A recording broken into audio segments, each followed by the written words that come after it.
Nous allons aborder dans cet épisode de notre série Vie cosmique un sujet d'actualité qui prend racine dans un passé lointain, qui est le conflit en Palestine, dont le dernier en date semble gagner en longueur, en violence étalée aux yeux d'un monde aveugle, dont les institutions semblent paralysées.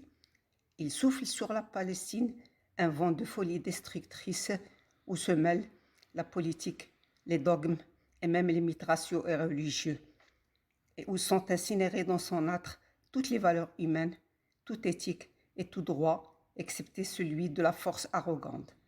Nous allons nous pencher sur la naissance du mouvement sioniste, initiateur de l'occupation de la Palestine, qui est un mouvement nationaliste du XIXe siècle, né dans les communautés juives d'Europe centrale et orientale, comprenant la Bulgarie, la Croatie, l'Estonie, la Lituanie, la Pologne, la Roumanie, la Slovénie et la Tchéquie.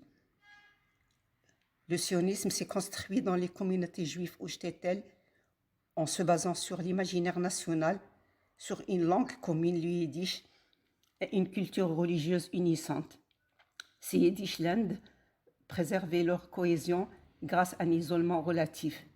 Certains historiens parlent plus de peuple yiddish que de peuple juif, et des penseurs juifs ont remodelé l'histoire des textes et parlé du retour du peuple juif à sa terre natale qu'il a quittée depuis des siècles après son exil par les Romains.